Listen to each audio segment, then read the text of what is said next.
బ్రహ్మార్పణమస్తు. అనంత పరబ్రహ్మ స్వరూపమైన అమ్మకి నమస్కరిస్తూ మనం బ్రహ్మ విద్యాభ్యాసం చేసుకుంటున్నాం. ప్రతి మనిషిలోనూ సృష్టి స్థితి లయాలు ఎలా జరుగుతాయి? ఇక్కడ మనకు అమ్మ ఏం తెలియజేస్తున్నారు? సృష్టి స్థితి లయాలు ఎలా జరుగుతాయి అంటే మనకి భగవంతుడు మనని నడిపిస్తున్నాడు, సృష్టి స్థితి లయాలు చేస్తున్నాడు అని మాత్రమే మనకి తెలుసు. కానీ మన లోపల ఆ మూడింటిని మనం ఎలాగ చేసుకుంటే అలా వాటిని నడిపిస్తున్నాడన్న సత్యం మనకు తెలియదు. కాబట్టి ఆత్మజ్ఞానం ద్వారా సద్గురువు దయతో మాత్రమే ఈ సత్యం మనకి తెలియబడుతుంది. అందువలన ఇక్కడ అమ్మ ఏం తెలియజేస్తున్నారు? అసలు నువ్వు నీ లోపల సృష్టిని తయారు చేసుకోవడం వలనే కదా ఈ జన్మలో. నువ్వు సృష్టిని తయారు చేసుకోకు. ఏ విధంగా, ఎందువలన తయారవుతుంది? మనలో ఆశలు కోరికలు ఉన్నప్పుడు తయారవుతుంది. అవి లేకుండా చూసుకో. అలాగే అవి లేకుండా వైరాగ్యంతో జీవిస్తూ ఉండటం బాగానే ఉంది. తరువాత మనం గత చింతన, భవిష్యత్ చింతన చేయడం వల్ల మళ్ళీ సృష్టి తయారవుతుంది. కాబట్టి అవి కూడా నువ్వు చింతన చెయ్యకు. జరిగిపోయింది వృధా చింతన చేసిన. రాబోయేది మనకు తెలియదు కాబట్టి రాబోయే కాలంలో ఇలా చేద్దాం, అలా ఉందాం అని మనం చేసేవన్నీ కూడా అసత్తు సంబంధమైన చింతనలే. అది సత్యం కాదు. ఎందువలన? మన ప్రాణం ఎప్పుడు పోతుందో తెలియనప్పుడు నేను అంతకాలం ఉంటాను, అప్పుడు ఇది చేస్తానని ఊహించడం అసత్యమే కానీ యథార్థం కాదు కదా. అందువలన నువ్వు ప్రజెంట్లో ఇప్పుడు వర్తమాన కాలంలో ఆత్మస్వరూపంగా ఏం చేసినా అది మాత్రమే బంధించదు. అది కూడా స్వధర్మంతో. ఏం చేసినా అంటే స్వధర్మంతో. అంటే నేను ఆత్మస్వరూపాన్ని, ఇది నాకు ఇప్పుడు అవసరం అంతే. అలా మనం సృష్టిని చేసుకోకుండా ఉండడం వలన అక్కడ భగవంతుడు నీవు ఏ మౌనంతో అయితే జీవించావో, ఏ ఖాళీని మాత్రమే నీ లోపల ఉంచుకున్నావో ఆ ఖాళీ, ఆ మౌనమే నీకు ప్రసాదించడం జరుగుతోంది. అంటే ఖాళీ మౌనం ఎక్కడ ఉంది అంటే సర్వవ్యాపక నిర్గుణతత్వంలో ఉంది కానీ జనన మరణ చక్రంలో ఉండదుగా. అందువల్ల నిన్ను ఎక్కడ ఉంచేయవలసి వస్తుంది? ఎక్కడ? నిర్గుణ నిరాకార పరబ్రహ్మంలో. జనన మరణానికి పంపడానికి ఏమీ లేదు. నీ లోపల శబ్దస్పర్శ రసగంధాదులతో కూడిన ఏదైనా చలనం ఉన్నప్పుడు నిన్ను దాని సంబంధమైన జన్మకి పంపడం జరుగుతుంది. అంటే నీ సృష్టిని నువ్వు నియంత్రించుకొనుట ద్వారా సత్యాసత్యాల్ని తెలుసుకుని వైరాగ్యంతో యథార్థంగా ఉండటం వలన సృష్టి లేకుండా నువ్వు స్వేచ్ఛతోటి నువ్వు జీవించినందువలన నీ స్థితి ఏం చేయవలసి వచ్చింది? అక్కడ భగవంతుడు నీ చేతిలో ఉన్న స్థితిని నువ్వు ఆత్మగా గడిపావు. నీ చేతిలో ఉన్న సృష్టిని నువ్వు మౌనంగా నడిచావు. ఇప్పుడు ఏం చెయ్యాలి నిన్ను అంటే నీ స్థితి ఆత్మస్థితి.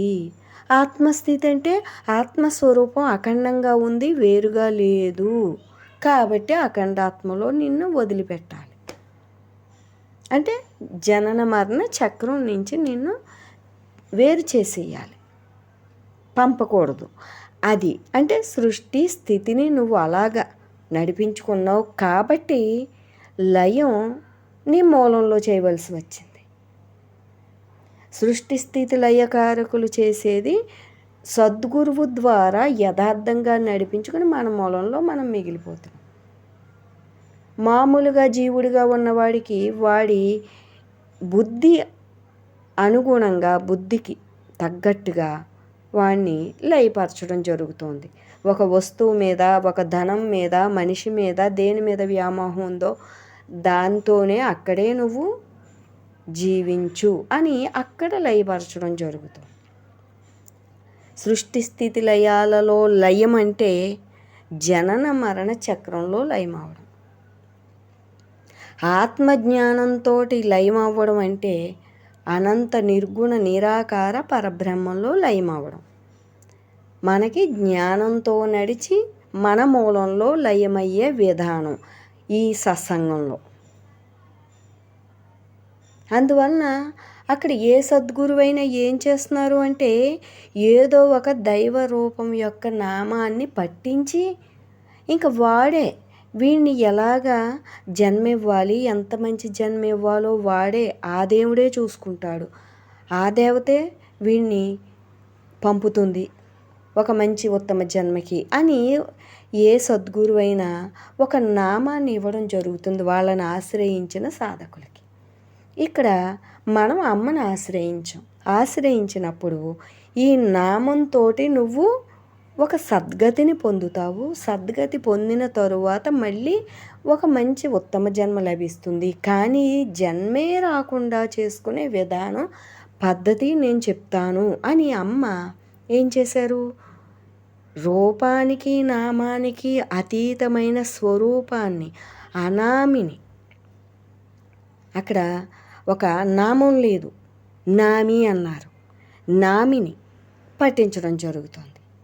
అంటే అక్కడ ఒక రూపాన్ని నామాన్ని పట్టుకుంటే క్రమముక్తులే వస్తాయి.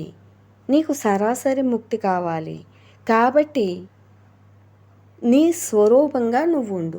ముందు నీ స్వరూపాన్నే నువ్వు స్మరించు, నీ స్వరూపాన్నే ధ్యానించు, నీ స్వరూపాన్నే దర్శించు.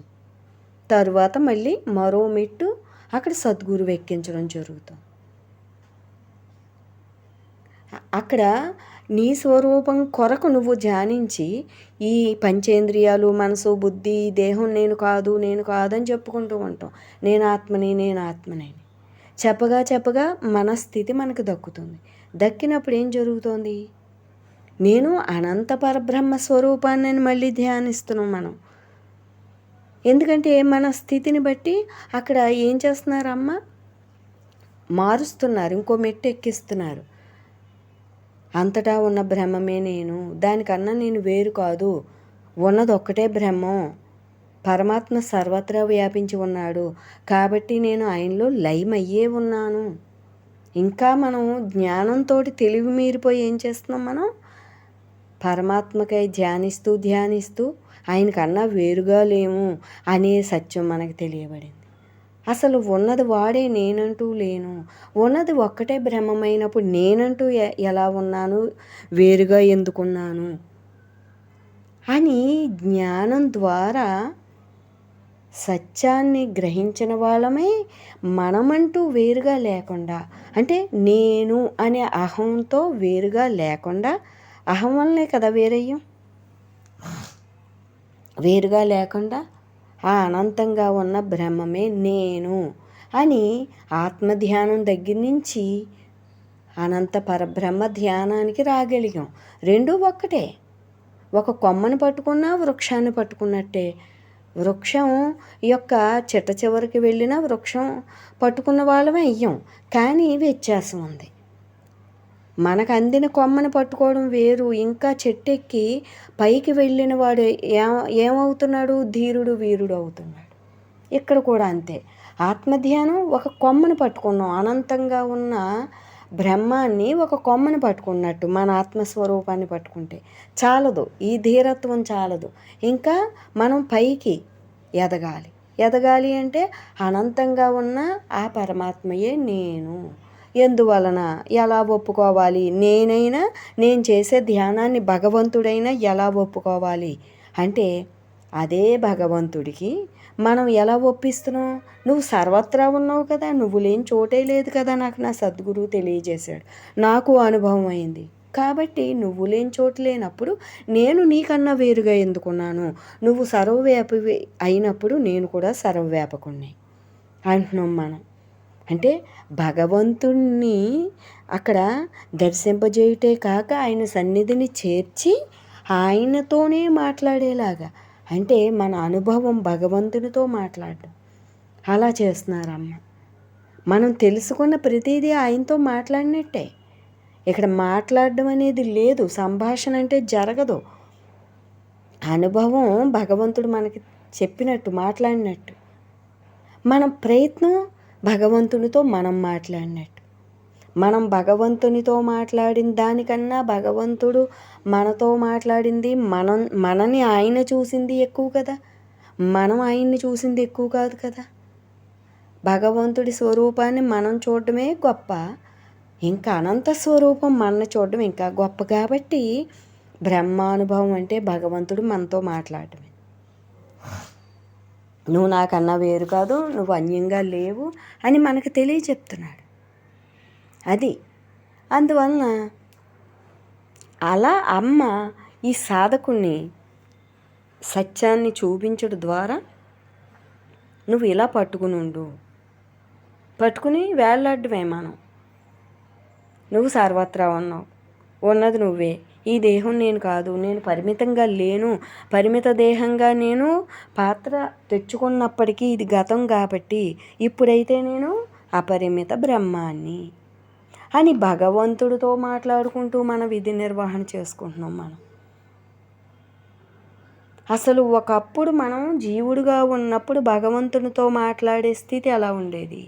దేవాలయానికి వెళ్ళాలంటే దానికి ఒక ప్రాసెస్, వెళ్ళిన తర్వాత ఒక ప్రాసెస్ చేసి మన దుఃఖాన్ని అక్కడ ఒక మూలన కూర్చుని, గుళ్ళో కూర్చుంటే కానీ వెళ్ళకూడదు అనే రూలు నియమం ఉంది కదా, ఆ కూర్చుని భగవంతుడా ఈ దుఃఖం తీర్చు. అదే కదా భగవంతుడికి మనకి మధ్య మాటలేమున్నాయి?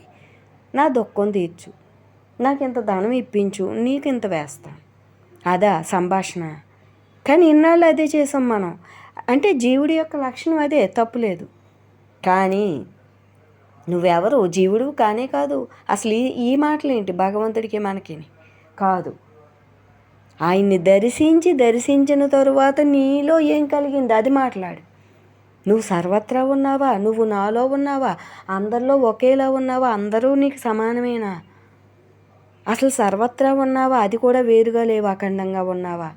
ఇది ఉండాలి సంభాషణ. అంతేగాని నాకే దుఃఖం ఉంది, నువ్వు చేసుకున్నది వచ్చి నువ్వు భగవంతుని చూస్తూ కూర్చుంటే అది కూర్చోదు నీ దగ్గర. నువ్వు భగవంతుని చూస్తుంటే నిన్ను బాధ పెట్టడానికి వచ్చింది నీ దగ్గర ఎందుకు ఉంటుంది?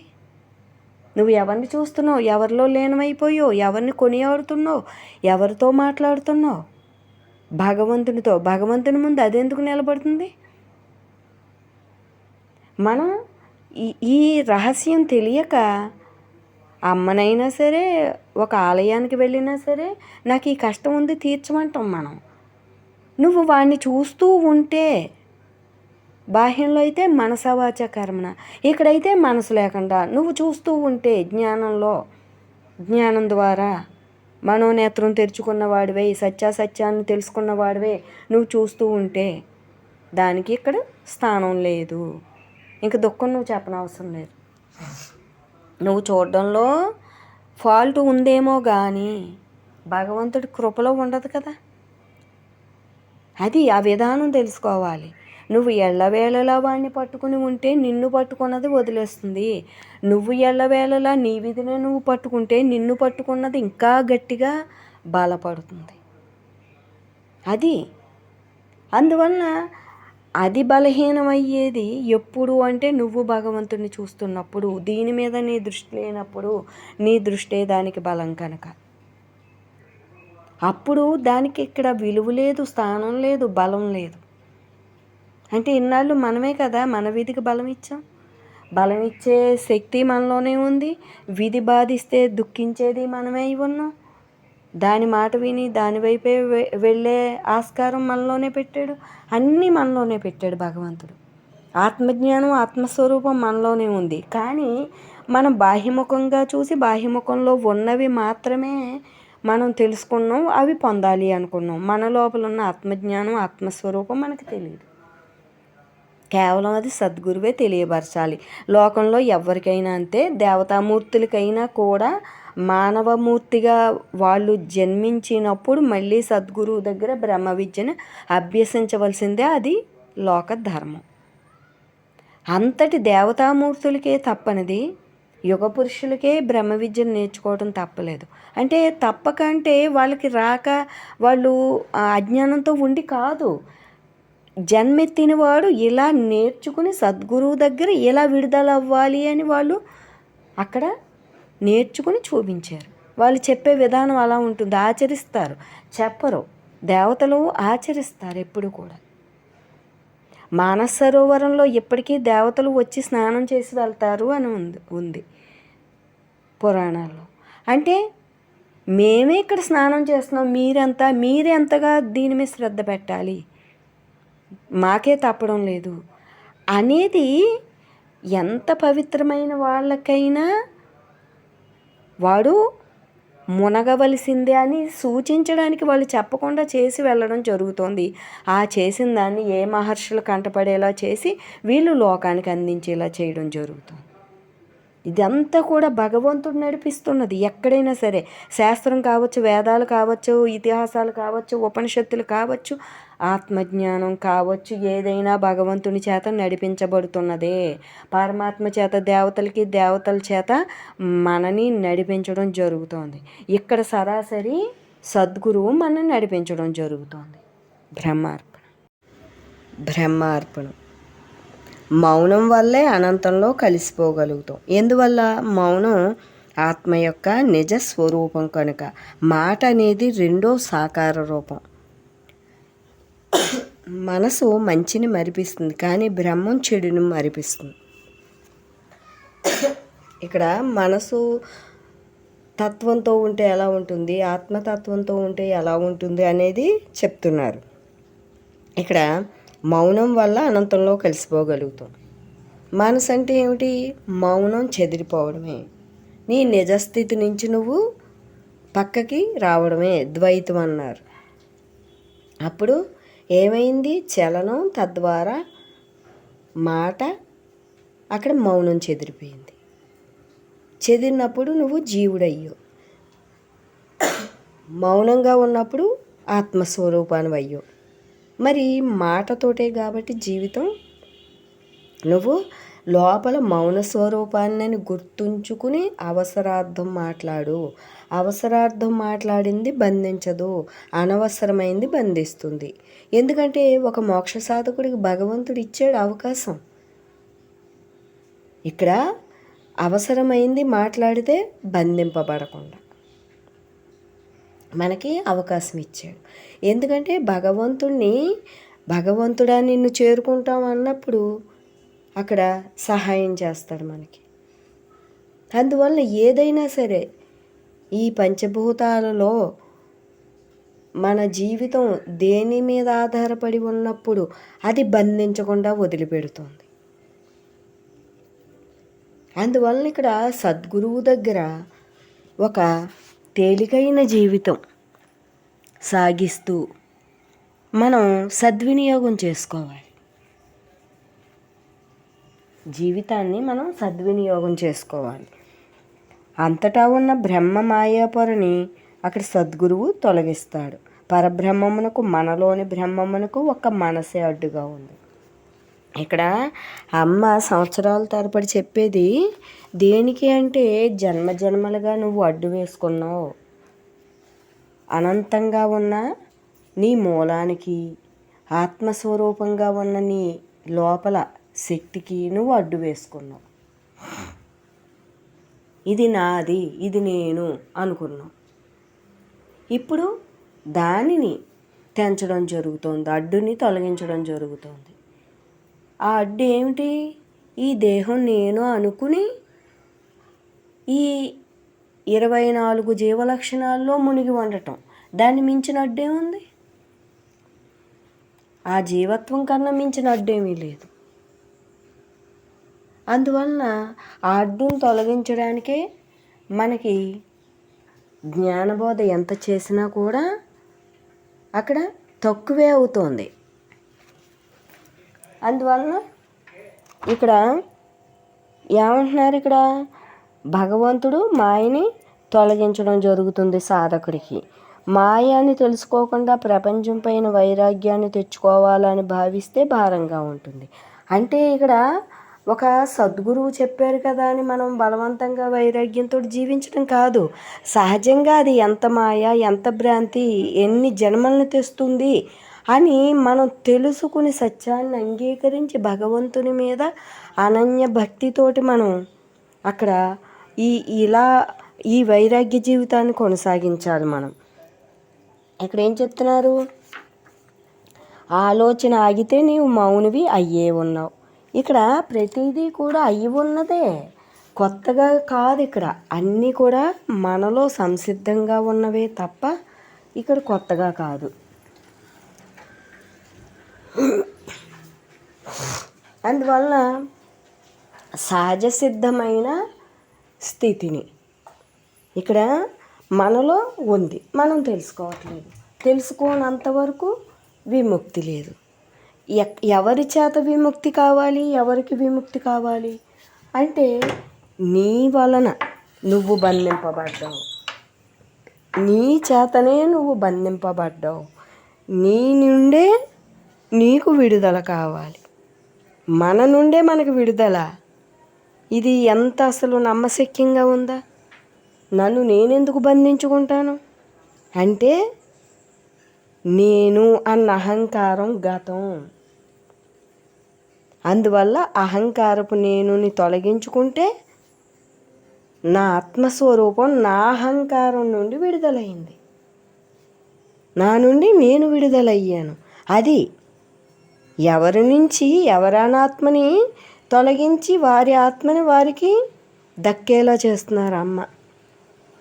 అది ఇక్కడ ఎక్కడో ఉన్నదాన్ని తెచ్చివ్వాలంటే మనం పొందలేము. మనలో ఉన్నదాన్ని మనకి తెలియజేసి అందించి పోగొట్టుకోకుండా కాపాడటం జరుగుతుంది. అది తెలుసుకునే వరకు చూపించే ప్రయత్నం. మనం దర్శించాక దాని పట్ల మనం స్థిరత్వం వహించడానికి ఒక శిక్షణ. స్థిరులు అయిన తర్వాత మళ్ళీ పోగొట్టుకోవద్దు. ఎందుకంటే ఇంకా జీవితం ఉంది కదా, మాయా జీవితంలోనే కదా మనం ఉన్నాం. మన లోపల మనం విడివడి తెలుసుకుని జీవిస్తున్నాం, కానీ ఇంకా ముగింపు రాలేదు కదా. అందువలన ఇక్కడ నీ నుంచి నిన్ను రక్షించి నిన్ను నీకు దర్శింపజేసి నీ ఆత్మస్థిరత్వాన్ని నువ్వు పొందిన తరువాత నువ్వు సర్వత్రా ఉన్నావు. ఇంతే కాదు, నువ్వు కేవలం ఆత్మస్వరూపానివే కాదు, నువ్వు సర్వత్రా ఉన్నావు, సర్వుల్లో ఉన్నావు, అంతటా అందరిలో ఉన్నావు అని మళ్ళీ బోధించడం జరుగుతోంది. అంటే దీనికి ముగింపు ఉందా? బ్రహ్మ సాధనలో ముగింపు ఉందా? లేదు. ఎందువలన? ఇది అనంతమైనది. అనంతమైన దాన్ని మనకి శిక్షణ ఇస్తున్నారు అమ్మ. ఆ శిక్షణకి ముగింపు ఏముంది అంటే నీ ఆయువు ముగింపే దాని ముగింపు. అది ఇక్కడ మన ఆయువు ఉన్నంతకాలం శిక్షణే. ఎందువలన? మన ఆయువే, మన జీవితమే, మన ప్రాణమే, మన మనసే, మన ఆత్మస్వరూపాన్ని బంధించింది, ఇంకా జన్మలకి తీసుకెళ్ళే అవకాశం ఉంది. కాబట్టి తుది శ్వాస వరకు కూడా ఇక్కడ మనకి ఎప్పుడు కూడా ఒక సాధకుడిలాగే ఉండాలి. అక్కడ నాలోనే ఉంది నేను సాధించుకోవలసిన వస్తువు అని కూడా తెలుసుకుని ఉండాలి. అందుకే ఎప్పుడూ విద్యార్థి వలె అంటారు, కానీ నువ్వు అయ్యే ఉన్నావని చెబుతారు. ఆ అయ్యే ఉన్నది కూడా ఏమీ కేవలం ఆత్మస్వరూపం మాత్రమే కాదు, అఖండాత్మవని చెప్తారు. అంటే ఎంత అల్పమైన వాడిని అనంత బ్రహ్మంగా అక్కడ మనకి తీర్చిదిద్దడం, ఆ స్థితిని ఇవ్వడం జరుగుతోంది. రెండూ నిజమే కదా. అక్కడ నువ్వు అల్పమైన జీవుడివి, అనంతమైన బ్రహ్మస్వరూపానివి, రెండు నీవే. ఈ స్థితి నుంచి నువ్వు ఈ స్థితికి రావాలి. అది ఈ జీవత్వాన్ని నువ్వు వదిలించుకోవాలి. ఎందుకు? నీ జీవత్వం నీకు తెలుసు. నీ అంతరాత్మలో, నీ ఆత్మ ప్రకాశంలో నీ జీవుడు ఏమంటున్నాడు, ఏం కావాలంటున్నాడు అది నీకు తెలుసు. మరి నువ్వే కదా ఆ జీవుణ్ణి నువ్వు నశించబెట్టాలి. ఇది కాదు, ఇదంతా కూడా నేను జన్మలకు వెళ్ళాలి అని మనం రెండవ మాట వినకూడదు, రెండవ వాడిగా ఉండకూడదు. అక్కడ రెండవది జన్మహేతువు. అది మనకి రెండవదే జన్మహేతువు. రెండవదంటే మనమేమనుకుంటున్నాం, ప్రపంచం, నేను ప్రపంచంలో తిరగను అనుకుంటాం. కానీ రెండవది నీలోనే ఉంది మనసుగా. ఆ రెండవది ప్రపంచంలో తిరుగుతూనే ఉంటుంది, స్థూల శరీరం తిరగకపోయినా. అది ఇక్కడ స్థూలంగా వెళ్ళని వాళ్ళంతా ముక్తులే అయితే సగం మంది ముక్తులే, సాధన అవసరం లేదు. కానీ ఇక్కడ కోటికి ఒకరు అన్నారు. అంటే ఎవరైతే సూక్ష్మ శరీరాన్ని చెలించకుండా చూసుకుంటారో వారు అక్కడ ముక్తులు. అందుకే కోటికి ఒకరు. ఎందుకు? కళ్ళకి కనిపించేదేమో అసత్యమని గుర్తించాలి, కనపడని సత్యాన్ని అక్కడ అనుభవం ద్వారా గుర్తించాలి. అది కష్టమే, ఇది కష్టమే. కానీ ఒక్కసారి అనుభవం అయితే అక్కడ కష్టం లేదు. ఎందువలన? సత్యం అనుభవం అయినప్పుడు సహజమైపోయింది. సహజమైనప్పుడు కష్టం లేదు. సహజం కానప్పుడు దూరంగా ఉంది, సహజమయ్యాక దగ్గరగా ఉంది. అందువలన మనకి అమ్మ సహజమైపోయేలా చేశారు. జీవితంలో ఏదో సాధన చేయడం కాకుండా జీవితం అంతా సాధన చెయ్యాలి అని అదొక రెండో మెట్టు అయితే, ఇంకా జీవితం ఏదైతే సాధన అనుకున్నామో అదే జ్ఞానంతో నడిచేయడం, ఉండడం. ఇంకా అప్పుడు సాధన ఉందా అంటే లేదు, లేదా అంటే ఉంది. అటువంటిది మనం అర్థం చేసుకుంటే అసలు భగవంతుడు అంత సులభుడు మరొకడు లేడు. ఎంత అవ్యక్తుడో అంతా వ్యక్తమవుతాడు మనకి. ఎంత దూరమో అంత మన చెంతనే ఉన్నాడు. భగవంతుడు లీలా విలాసం.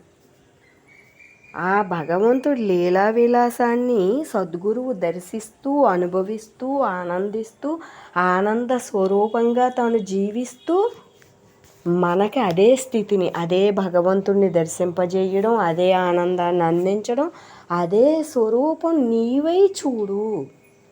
భగవంతుడు వేరుగా లేడు, భగవంతుని కన్నా నువ్వు లేవు వేరుగా అని మనకు అనుభవం అయ్యేలాగా పాఠం చెప్తే సరిపోయిందా? మనకి అనుభవం అయితేనే కదా మనం నిలబడతాం. భగవంతుడి కన్నా నేను వేరుగా లేను అని మనకు అనుభవం కలిగిపోవాలి, అప్పుడే నిలబడతాం. అలా అమ్మ దేహం నేను అనే దగ్గర నుంచి ఆ పరమాత్మ నాలో ఉన్నాడు, ఆయన కన్నా నేను అన్యం కాను అనే స్థితికి తీసుకొచ్చారు. బ్రహ్మార్పణ.